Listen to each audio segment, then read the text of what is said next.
નમસ્કાર, આપની સાથે હું છું પાયલ. સ્ક્રીન પર તમને ધારાસભ્ય ચૈતર વસાવા દેખાતા હશે. ડેડિયાપાડાની રાજનીતિ આજે ખૂબ ચર્ચાના કેન્દ્રમાં રહી. ડેડિયાપાડામાં રાજનીતિક જે સોગટા નખાઈ રહ્યા છે, એટલે 2027ની ચૂંટણી માટે અત્યારથી ત્રણેય પક્ષ તૈયારી કરી રહ્યા હોય એવું દેખાઈ રહ્યું છે. ચૈતરભાઈ આજે ડેડિયાપાડામાં હર્ષ સંઘવીથી લઈને સાંસદ મનસુખ વસાવાથી લઈને આદિવાસી નેતાઓ બધા જ સ્ટેજ પર હતા. 1000 જેટલા કાર્યકર્તાઓ ભારતીય જનતા પાર્ટીમાં જોડાયા, જેમાંથી 200થી વધારે કાર્યકર્તા આમ આદમી પાર્ટીના હતા. સૌથી પહેલા પ્રતિક્રિયા જોઈએ છે કે તમારો ગઢ અને એમાં ગાબડું પાડ્યું છે ભારતીય જનતા પાર્ટીએ. પહેલા તો આજે વિધાનસભામાં બજેટ સત્ર પર ચર્ચાનો બીજો દિવસ હતો. અહીંયા નાયબ મુખ્યમંત્રી, આદિજાતિ મંત્રી, રાજ્ય કક્ષાના મંત્રી અને જે પણ ત્યાંના ધારાસભ્યો આજે અહીંયા ગેરહાજર હતા. તો તમે વિચાર કરો કે જ્યારે ગુજરાતની જનતાના પ્રશ્નોની ચર્ચા થતી હોય અને રાજ્યના નાયબ મુખ્યમંત્રી ડેડિયાપાડા જઈને ભાષણબાજી કરે તો એવું લાગે છે કે ગુજરાતની જનતાના પ્રશ્નો માટે એમને જરાય ચિંતા નથી. બીજું કે એમણે રેલી કરી, વરઘોડા કાઢ્યા, સુપરસ્ટાર બેન્ડ મંગાવીને. એની બાજુમાં જેટલી સ્કૂલો હતી એ સ્કૂલોમાં ધોરણ 10 અને ધોરણ 12ની બોર્ડની પરીક્ષાઓ ચાલતી હતી. તો મને લાગે છે કે એમને બાળકોને શિક્ષણની પણ ચિંતા નથી. બીજું કે હમણાં આપણા બધાના વડાપ્રધાન નરેન્દ્રભાઈ મોદીજી ડેડિયાપાડા આવીને આદિવાસી ગૌરવ દિવસ મનાવી ગયા અને ફરી હાનો ગૌરવ દિવસ મનાવું છું. એટલે ડેડિયાપાડાના લોકો જે જાગૃત છે એ લોકો હવે સરકાર સામે માંગ કરી રહ્યા છે. એમના વતી હું રજૂઆત કરી રહ્યો છું વિધાનસભામાં. ત્યારે મને લાગે છે કે એને કઈ રીતના અટકાવવામાં આવે એના પ્રયાસ આ ભારતીય જનતા પાર્ટી કરે છે. ડેડિયાપાડામાં આવ્યા અને ચૈતર વસાવાની ટીકા ટિપ્પણી કરવામાં આવી. હું તો કેમ છું ભાઈ, એની જગ્યાએ તમે નર્મદા જિલ્લામાં 11,253 બાળકો કુપોષણથી પીડાય છે, એનું નિવારણ કઈ રીતના આવે એની ચર્ચા કરતા. નર્મદાનું પાણી આજ દિન સુધી એ વિસ્તારને નથી મળ્યું એની ચર્ચા કરતા. ત્યાં મનરેગાની રોજગારી બંધ છે એની ચર્ચા કરતા. ત્યાં 549 શાળાઓમાં શિક્ષકોની ઘટ છે એની ચર્ચા કરતા. ત્યાં 145 શાળા એક શિક્ષકથી ચાલે છે એની ચર્ચા કરતા. જ્યાં સભા હતી એની આજુબાજુના ગામોમાં બાળકોને બેસવા માટેના શાળાના ઓરડા અને વર્ગખંડો નથી એની ચર્ચા કરતા. એની જગ્યાએ ચૈતરભાઈ આમ કરે છે, ચૈતરભાઈ તેમ કરે છે, ચૈતરભાઈ ફલાણા છે, ઢીકણા છે. ચૈતરભાઈની ચિંતા કર્યા વગર લોકો માટે જે પ્રશ્નોને નિરાકરણો નથી આવતા, સમસ્યાનું નિરાકરણ કઈ રીતના આવે એની ચર્ચા કરતા તો મને પણ ખુશી થતી. પણ એ ચર્ચા થઈ નથી, જેનું મને દુઃખ છે. અત્યારે બધાની નજર ડેડિયાપાડા પર દેખાય છે. તમારા વિસ્તારમાં કોંગ્રેસે થોડા દિવસ પહેલા જ સભા કરી, એની પહેલા પ્રધાનમંત્રી તો આવ્યા જ હતા. આજે પણ જે કાર્યક્રમ થયો બહુ જ મોટી સંખ્યામાં આદિવાસીઓ પણ આવ્યા હતા ત્યાં, 1000 લોકો જોડાયા છે, એટલે એ રાજનીતિક રીતના પણ ખૂબ મોટી વાત છે. બિલકુલ, રાજનીતિના રીતે એટલા માટે મોટી વાત છે કે ત્યાંથી લોકોના આશીર્વાદથી ચૂંટાઈને હું વિધાનસભામાં પહોંચ્યો છું. ત્યારે વિધાનસભામાં આદિવાસી સમાજ સમેત પૂરા ગુજરાતની જનતાના પ્રશ્નો ઉઠાવું છું. તમે જોયું હશે, કુપોષણની બાબત હોય, શિક્ષણની બાબત હોય, સિંચાઈની બાબત હોય, આરોગ્યની બાબત હોય, વિદ્યાર્થીઓની બાબત હોય, કર્મચારીઓની બાબત હોય, ખેડૂતોની બાબત હોય, હરેક મોરચે સરકારને હું સવાલો કરું છું. એનાથી સરકારને ગમતું નથી. એમનો ઈરાદો એવો છે કે આ ચૈતર વસાવાને એના ડેડિયાપાડામાં જ પૂરો કરી દઈએ તો આપણે શું છે બીજી વખતે જવાબ આપવાના ઝંઝટમાંથી મુક્ત થઈ જઈએ. પણ ડેડિયાપાડાની જનતા ખૂબ સારી રીતે જાણે છે. જનતા પૂરેપૂરી ચૈતર વસાવા સાથે છે અને ચૈતર વસાવા પણ એમને બધાને સમજે છે અને લોકો મને સમજે છે. એટલે એ વસ્તુની શક્યતાઓ નથી. આજે નાયબ મુખ્યમંત્રીએ જે નામો સ્ટેજ પરથી લીધા કે ભાઈ પ્રફુલ્લ વસાવા, રાજ વસાવા, એ લોકો અમારી સાથે ક્યાં હતા? એ તો ભાજપ અને કોંગ્રેસના લોકો છે ને એ પણ અમારા વિસ્તારના થોડા છે, એ તો ભરૂચના છે. અને જે પણ લોકોને જોડ્યા છે એમાં એક પણ આમ આદમી પાર્ટીનો કાર્યકર જોડાયો હોય એવું મારા ધ્યાનમાં નથી. કેમ કે લોકો ખૂબ સારી રીતે જાણે છે ભાજપમાં ક્યારે જોડાશે નહીં. અમારું ખૂબ મજબૂત આમ આદમી પાર્ટી છે. આવનારા તાલુકા જિલ્લામાં પણ આમ આદમી પાર્ટી જીતવાની છે, એમાં કોઈ શંકા નથી. અને અમે ખોટા કોઈને વાયદાઓ નથી કરતા.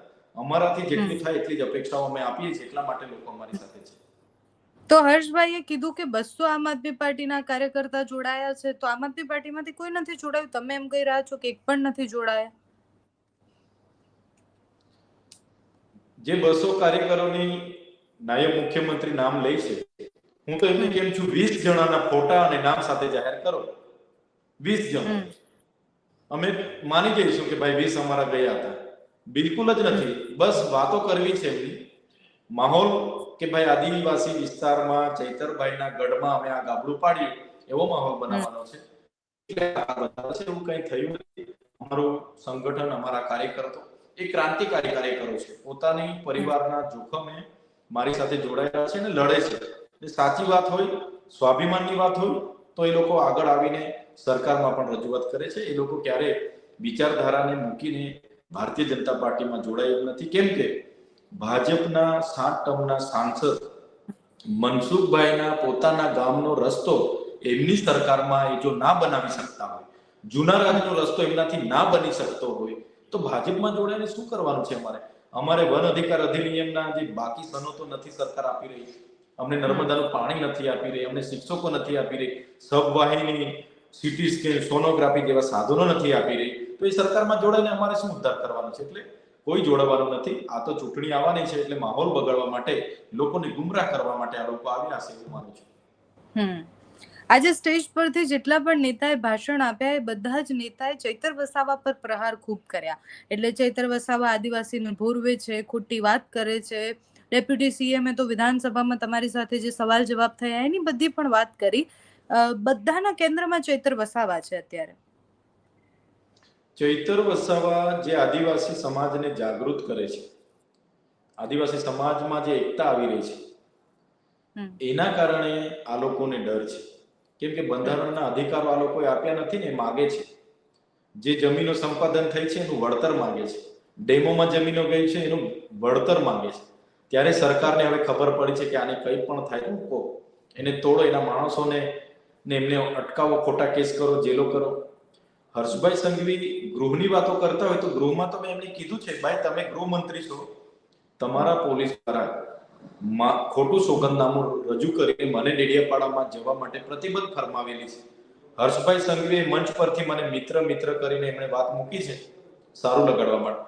જો એ મને મિત્ર માનતા હોય તો મને ડેડિયાપાડામાં જવા માટેની પરવાનગીની રસ્તો કરી દે, તો હું ત્યાં જામ, ડેડિયાપાડાના લોકોને મારા કાર્યાલયે બેસીને એમની સેવા કરી શકું, એમના કામ કરી શકું, એમના સુખમાં રહી શકું. તો હર્ષભાઈ ભાષણમાં મિત્ર તરીકે મને સંબોધન કર્યું છે. જો મિત્ર તરીકે એમની મિત્રતા એ નિભાવવા માંગતા હોય તો મને મારા પરની શરતો હટાવી દે તો હું મારા લોકોની સેવા કરી શકું છું.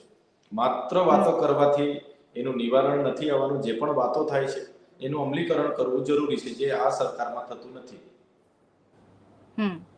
ચૈતરભાઈ, અત્યાર સુધી આદિવાસી વિસ્તારમાં એક નારો ખૂબ ચાલતો હતો કે એક જ ચાલે ચૈતર ચાલે. આજે હર્ષ સંઘવી જ્યારે ભાષણ આપતા હતા એમણે એક નવું સ્લોગન આપ્યું છે કે અહીંયા 2G 3G 4G ને ભારતીય જનતા પાર્ટી બધું જ ચાલે. તો આદિવાસી વિસ્તારમાં ભારતીય જનતા પાર્ટી કમળ ખીલાવશે? એક જ ચાલે ચૈતરભાઈ ચાલે. આ નાના બાળકો, વડીલો, મારી માતાઓ, મારી બહેનો, મારા યુવાનોએ બનાવેલું સ્લોગન છે. અંબાજીથી ઉમરગામના દરેક જિલ્લામાં ચાલે છે. ભલે માન્ય હર્ષભાઈ સંઘવીની ભારતીય જનતા પાર્ટી 3G ચાલે, 4G ચાલે, 5G ચાલે, બીજેપી ચાલે એવા નવા સ્લોગનો લાવતા હશે, પણ લોકશાહી છે, લોકો સર્વોપરી છે. આવનારા દિવસોમાં લોકતાંત્રિકના ઢબે કોણ ચાલે છે એ તાલુકા જિલ્લા પંચાયતની ચૂંટણીઓમાં ખબર પડી જશે. ચૈતરભાઈ, તાલુકા જિલ્લા પંચાયતની ચૂંટણી નજીક છે, સાથે જ 2027ની તૈયારી ત્રણેય પક્ષ કરી રહ્યા છે. એટલે કોંગ્રેસ પણ ત્યાં સભા કરે છે. અત્યારે 1000 કાર્યકર્તા જો ભારતીય જનતા પાર્ટીમાં તમે કહો છો એ રીતના જોડાયા છે તો બહુ જ મોટું ડેમેજ તો છે જ. આમ આદમી પાર્ટી કેવી રીતના ડેમેજ કંટ્રોલ કરશે? એમણે આમ આદમી પાર્ટીમાંથી 200 કાર્યકર્તા અમારી સાથે જોડાયા છે એવું જણાવ્યું છે, અને પ્રફુલભાઈને આમ આદમી પાર્ટીના નેતા બતાવ્યા છે. ભાઈ, પ્રફુલભાઈ તો કા અમારી સાથે છે? કેરના નીકળી ગયા છે? હા, એ તો બીટીપીમાં હતા. 2022માં આમ આદમી પાર્ટીમાંથી નાંદોદ વિધાનસભા લડવા માટે આવ્યા. વિધાનસભા લડીને પાછા રાજીનામું આપીને જતા રહ્યા. મહેશભાઈ વસાવા અને છોટુભાઈ વસાવા હાથે હતા. એ તો ત્યારબાદ એક પણ કાર્યક્રમમાં અમારી સાથે નહોતા. તો મહેશ વસાવા હાથે હતા. મહેશ વસાવા ભાજપમાં ગયા ત્યારે ભાજપના આગળ પાછળ ફર્યા.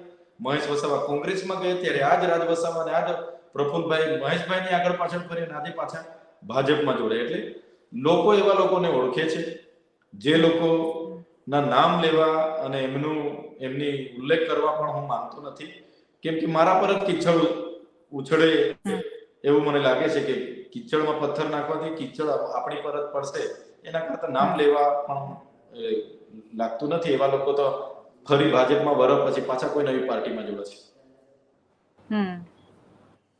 પણ ચૈતર વસાવા પોતાની જમીન બચાવવા શું કરશે? ચૈતર વસાવા એક સામાન્ય પરિવારમાંથી આવે છે. મારી હેસિયત કરતા પણ ડેડિયાપાડા સાગબારા ચિંતાની જનતાએ મને ખૂબ મોટું આપ્યું છે, મને ધારાસભ્ય બનાવ્યો છે, અને લોકો માટે હું પ્રયાસ કરું છું, પ્રાર્થના કરું છું કે એમના સારા માટે કામ કરતો રહીશ, સેવા કરતો રહીશ. જ્યારે પણ લોકો મને કહે છે કે ભાઈ તમારી રાજનીતિથી અમને નુકસાન થઈ રહ્યું છે, તમે રાજનીતિ છોડી દો, તે દિવસે અમે રાજનીતિ પણ છોડવા તૈયાર છે. જ્યારે પણ અમારી જનતા જે પણ જવાબદારી આપશે એ જવાબદારી અમે નિભાવતા રહીશું. અમને કહે છે કે તમે સામાજિક કાર્યકર બનીને આગળ વધો, તમે સામાજિક કાર્યકર બનીને આગળ વધીશું. એટલે એની ચિંતા ચૈતરભાઈ વસાવા કરતા નથી. ચૈતરભાઈ વસાવા લોકો માટે લડ્યા છે, અને એના કારણે ચૈતરભાઈ વસાવા પર આજે 19 ખોટી એફઆઈઆર થઈ છે. 7 વખત જેલમાં લઈ જવામાં આવ્યા છે, ડરાવવામાં આવ્યા છે, ધમકાવવામાં આવ્યા છે, ભાજપમાં લઈ જવા માટે ઘણા દબાણો કરવામાં આવ્યા છે, પણ ચૈતર વસાવા ડર્યા નથી, ઝૂક્યા નથી. આજે પણ સરકાર સામે પોતાના પરિવારની જોખમે લડીએ છીએ, લડતા રહીશું. ધારાસભ્ય નહોતા ત્યારે પણ લડતા હતા, છે તો પણ લડીએ છીએ, નહીં પણ હશું ત્યારે પણ સમાજ માટે લડતા રહીશું. એ આપના માધ્યમથી હું તમામ જનતાને કહેવા માંગુ છું.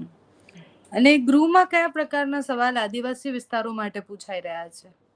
તમે જોયું હશે, ગૃહમાં શિક્ષકોના શિક્ષણની બાબતે હોય, જ્ઞાન સહાયકોને કાયમી કરવાની બાબત હોય, કુપોષણ નિવારણની બાબત હોય, કે આદિજાતિ બજેટ જે ફળવાય છે એની વપરાશ વપરાયેલા પડેલા બજેટ બાબત હોય, આરોગ્યના સાધનો અને સ્ટાફની બાબત હોય, કે નર્મદાનું પાણી વિસ્તારને મળે બાબત હોય, એમના વિસ્થાપિતોને ન્યાય મળે બાબત હોય, કેવડિયાના લોકોને ન્યાય મળે બાબત હોય, તમામ બાબતોએ ગૃહમાં હું લડું છું. આપે પણ જોયું હશે કે હરેક વખતે સરકારને અમે એક સવાલનો જવાબ માંગીએ છીએ. પીએમ પોષણ યોજના અંતર્ગત જ્યારે આજે મધ્યાહન ભોજન માટે સેન્ટ્રલાઇઝ કિચન લાવવાની એ લોકોની વાત હતી, એનો પણ આજે સામાન્ય ગૃહમાં મેં ના પાડી કે ભાઈ લાવવાનું કોઈ જરૂર નથી. આજે વન અધિકાર અધિનિયમના જે પેન્ડિંગ દાવાઓ છે, સનતો નથી મળી, એના માટે પણ અમે રજૂઆત કરીએ છીએ. એટલે બધા જ મોરચે, એ ચાહે શ્રમિક હોય, એ ચાહે કર્મચારી હોય, ખેડૂત હોય, વિદ્યાર્થી હોય, કે કોઈ પણ વર્ગ હોય, બધા જ માટે અમે વિધાનસભામાં સરકાર સામે ઉતરીએ છીએ. છેલ્લો સવાલ છે, હર્ષ સંઘવીએ જે સ્ટેજ પરથી મારા મિત્ર ચૈતર વસાવા કરીને બહુ જ બધી વાતો કરી, એના જવાબમાં તમે તમારા મિત્રને શું કહેશો? હું હર્ષભાઈ સંઘવી જે નાયબ મુખ્યમંત્રી છે, જો મને મિત્ર માનતા હોય તો ડેડિયાપાડાના લોકોની સેવા કરવા માટે મારા પર જે પ્રતિબંધ મૂક્યો છે હટાવી દે, જેથી હું મારા લોકોની સેવા કરી શકું, તો મિત્રતા સાબિત થશે. બીજી વાત કે એમની સરકારને મેં જેટલા પણ કામો બજેટ સત્ર દરમિયાન સૂચવેલા છે, તમામ કામોની માંગણી સ્વીકારે અને એ કામો પૂર્ણ કરે, કેમ કે એ કામો મારા વ્યક્તિગત નથી, એ કામો તમામ કામો લોકહિતના છે. તો એ કામોને પણ સ્વીકારે એવી મારી આપના માધ્યમથી હર્ષભાઈ સંઘવીને મિત્રતા નિભાવવાની વિનંતી છે. ચૈતરભાઈ મિત્ર બનશે ક્યારે? વિચારશે એવું ભાજપમાં જવાનું? અમારી પાર્ટી આમ આદમી પાર્ટીમાંથી હું ધારાસભ્ય છું ને, આવનારા ભવિષ્યમાં પણ એમાંથી લડવાનો છું. મારી પાછળ ખૂબ મજબૂત સંગઠન છે, અને બધા જ લોકોને અમે તાલુકા, જિલ્લા અને વિધાનસભામાં મંચ પૂરું પાડવાના છે, નેતૃત્વ પૂરું પાડવાના છે. સવાલ ચૈતરભાઈ વસાવાનો એકલાનો નથી, સવાલ ગુજરાતની જનતાને ન્યાય અપાવવાનો છે, સવાલ આદિવાસી સમાજને ન્યાય અપાવવાનો છે. ત્યારે ચૈતરભાઈ વસાવા ક્યારે ભારતીય જનતા પાર્ટીમાં નહીં જોડાશે. સંબંધો રહેશે બધા સાથે, મિત્રતા રહેશે બધા સાથે, પણ અમારા જે એકબીજાના મતભેદો છે, અમારી અલગ અલગ વિચારધારાઓ છે, એને વર્ગીને જ અમે આગળ વધીશું. આમ આદમી પાર્ટીમાં રહીને જ આગળ વધીશું. Thank you so much Chaitarbhai, તમે અમારી સાથે જોડાયા. જી ધન્યવાદ.